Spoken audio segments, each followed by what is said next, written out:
ഇന്ന് നമുക്ക് ഒരു മീൻകറി തയ്യാറാക്കാം. തേങ്ങ അരച്ച മീൻകറി. ഞാൻ ഇതിന് മുമ്പിട്ട മീൻകറിയെല്ലാം കുറേ ആൾക്കാർ ട്രൈ ചെയ്ത് നോക്കിയിട്ട് നല്ലൊരു അഭിപ്രായം പറഞ്ഞിട്ടുണ്ടായിരുന്നു. അപ്പോൾ തീർച്ചയായിട്ടും നിങ്ങൾ ഈ ഒരു കറി കൂടി ട്രൈ ചെയ്ത് നോക്കാം. അപ്പോൾ നമുക്ക് ഈ ഒരു കറി തയ്യാറാക്കുന്നത് എങ്ങനെയാണെന്ന് നോക്കാം.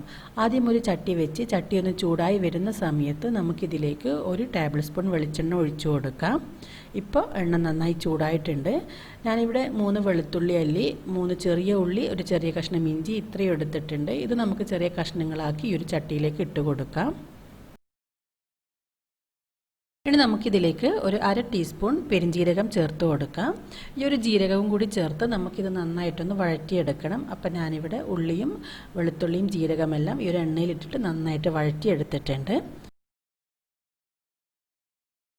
ഇനി നമുക്കിതിലേക്ക് പൊടികൾ ചേർത്ത് കൊടുക്കാം. ഞാനിവിടെ 2 ടീസ്പൂൺ മുളക് പൊടി, 1 ടീസ്പൂൺ മല്ലിപ്പൊടി, 1/2 ടീസ്പൂൺ മഞ്ഞൾപ്പൊടി, 1/2 ടീസ്പൂൺ ഉലുവാപ്പൊടി ഇത്രയാണ് എടുത്തിട്ടുള്ളത്. ഈ ഒരു പൊടികൾ ഇതിലേക്ക് ചേർത്ത് നന്നായിട്ട് എണ്ണയിൽ നിന്നൊന്ന് മൂപ്പിച്ചെടുക്കണം. അപ്പോൾ ഞാനിവിടെ പൊടികളെല്ലാം നന്നായിട്ടൊന്ന് ചൂടാക്കി എടുത്തിട്ടുണ്ട്. ഇനി നമുക്കിതിലേക്ക് തേങ്ങ ചേർത്ത് കൊടുക്കാം. ഞാനിവിടെ ഒരു അരമുറി തേങ്ങ എടുത്തിട്ടുണ്ട്. ഒരു 1.5 കപ്പോളം തേങ്ങ വരും.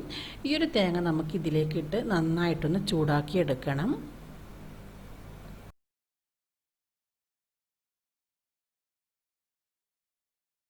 ഇപ്പോൾ നമ്മുടെ തേങ്ങ നല്ലോണം ചൂടായി വന്നിട്ടുണ്ട്. ഒരു ഓറഞ്ച് കളറായി വന്നിട്ടുണ്ട്. തേങ്ങ ഒരുപാട് വറുത്തെടുക്കേണ്ട ആവശ്യമില്ല. ഒന്ന് ചൂടായി വന്നാൽ മാത്രം മതി. ഈ സമയത്ത് നമുക്ക് ഫ്ലെയിം ഓഫ് ചെയ്തിട്ട് തേങ്ങ ഒന്ന് ചൂട് പോയതിന് ശേഷം മിക്സിയുടെ ജാറിലിട്ട് അടിച്ചെടുക്കാം. അപ്പോൾ അതിന് മുമ്പ് നമുക്കൊരു പുളിവെള്ളം തയ്യാറാക്കണം. ഞാനിവിടെ ഒരു നെല്ലിക്ക വലുപ്പത്തിൽ പുളി നന്നായിട്ട് കഴുകി എടുത്തിട്ടുണ്ട്. ഈ ഒരു പുളിയിലേക്ക് നമുക്ക് ഒരു 1/4 കപ്പ് ചൂടുള്ള വെള്ളം ഒഴിച്ച് വെക്കാം. തേങ്ങ അരച്ചതിന് ശേഷം നമുക്ക് ഈ ഒരു പുളി ഒന്ന് നന്നായിട്ട് കുതിർന്ന് വരും. അപ്പോൾ നമുക്ക് പുളിവെള്ളം തയ്യാറാക്കാം. ഇപ്പോൾ നമ്മൾ തേങ്ങൻ്റെ ചൂടെല്ലാം പോയിട്ടുണ്ട്. ഇനി നമുക്ക് ഈ ഒരു തേങ്ങ അരച്ചെടുക്കാം. ഈ ഒരു തേങ്ങയിലേക്ക് നമുക്ക് 1.5 കപ്പ് വെള്ളം ഒഴിച്ചു കൊടുക്കാം. അപ്പോൾ ഞാനിവിടെ 1.5 കപ്പ് വെള്ളം ഒഴിച്ചിട്ടുണ്ട്. ഈ ഒരു 1.5 കപ്പ് വെള്ളം ഒഴിച്ചിട്ട് തേങ്ങ നന്നായിട്ട് അരച്ചെടുക്കാം. അപ്പോൾ നമ്മുടെ തേങ്ങ ഞാനിവിടെ അരച്ചെടുത്തിട്ടുണ്ട്. ഇനി നമുക്ക് നമ്മൾ നേരത്തെ കുതിർത്ത് വെച്ച പുളിയൊന്ന് നന്നായിട്ട് കൈകൊണ്ട് പിഴിഞ്ഞ് പുളിവെള്ളം തയ്യാറാക്കാം.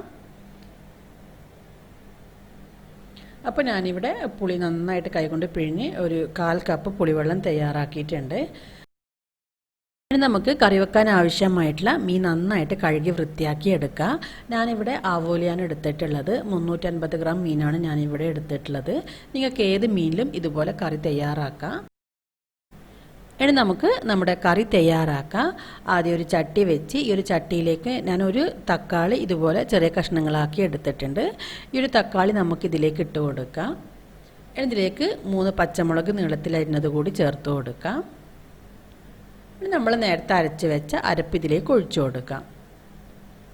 നമ്മൾ 1.5 കപ്പ് വെള്ളത്തിലാണ് ഈ ഒരു തേങ്ങ അരച്ചെടുത്തിട്ടുള്ളത്.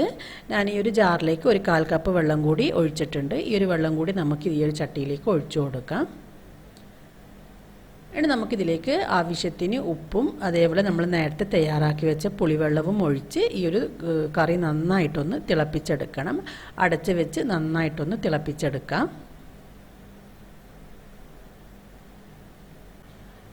ഇപ്പോൾ നമ്മുടെ കറി നന്നായി തിളച്ച് വന്നിട്ടുണ്ട്. ഇനി നമുക്ക് ഫ്ലെയിം ഒന്ന് കുറച്ചതിന് ശേഷം നമുക്കിതിലേക്ക് മീൻ ഇട്ട് കൊടുക്കാം. മീനിട്ട് ഒരു ലോ ഫ്ലെയിമിൽ വെച്ചിട്ട് ഈ ഒരു മീൻ വെന്ത് വരുന്നത് വരെ നമ്മൾ കറി ഒന്ന് അടച്ച് വെച്ച് തിളപ്പിച്ചെടുക്കണം. അതേപോലെ മീൻ നമ്മൾ ഇടുന്ന സമയത്ത് തന്നെ മിക്സ് ചെയ്ത് കൊടുക്കുക. അതിനുശേഷം സ്പൂണിട്ടിട്ട് ഇളക്കരുത്. മീൻ വെന്ത് കഴിഞ്ഞിട്ട് നമ്മൾ സ്പൂണിട്ട് ഇളക്കിയിട്ടുണ്ടെങ്കിൽ നമ്മുടെ ഈ ഒരു മീൻ പൊട്ടിപ്പോകും. അതുകൊണ്ട് മീൻ വെന്ത് കഴിഞ്ഞാൽ സ്പൂണിട്ട് ഇളക്കാതിരിക്കുക. കൈകൊണ്ടൊന്ന് ചുറ്റിച്ചാൽ മാത്രം മതി. അപ്പോൾ നമുക്ക് ഈ ഒരു മീൻ കറി നന്നായിട്ടൊന്ന് തിളപ്പിച്ചെടുക്കാം. അപ്പോൾ ഞാനിവിടെ കറി അടച്ച് വെച്ച് ഒരു ലോ ഫ്ലെയിമിൽ വെച്ച് നന്നായിട്ട് തിളപ്പിച്ചെടുത്തിട്ടുണ്ട്. ഇനി നമുക്ക് ഈ ഒരു കറിയിലേക്ക് ചട്ടി കാച്ചി ഒഴിക്കണം. നമുക്കതിന് വേണ്ടി ഒരു ചെറിയ ചട്ടി വെച്ച് ഇതിലേക്ക് കുറച്ച് വെളിച്ചെണ്ണ ഒഴിച്ചു കൊടുക്കാം. അപ്പോൾ എണ്ണ ചൂടായി വരുന്ന സമയത്ത് നമുക്കിതിലേക്ക് കടുക് ഇട്ട് കൊടുക്കാം. ചിലർ തേങ്ങ അരച്ച കറിയിൽ കടുക് ചേർക്കില്ല. അപ്പോൾ അങ്ങനെ ഇഷ്ടമില്ലാത്തവർ കടുക് ചേർക്കേണ്ട. പക്ഷേ ഞാനിതിലേക്ക് കടുക് ചേർത്തിട്ടാണ് ഈ ഒരു കറി തയ്യാറാക്കുന്നത്.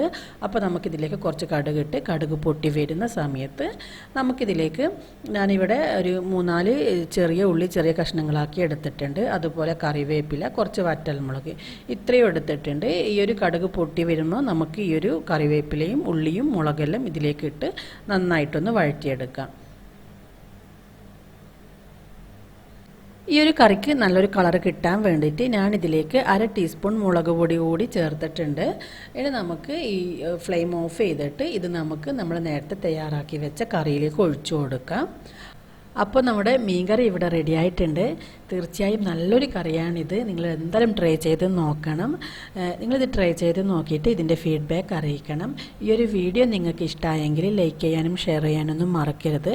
അതുപോലെ നിങ്ങൾ എൻ്റെ ചാനൽ ഇതുവരെ സബ്സ്ക്രൈബ് ചെയ്തിട്ടില്ലെങ്കിൽ സബ്സ്ക്രൈബ് ചെയ്യാനും മറക്കരുത്.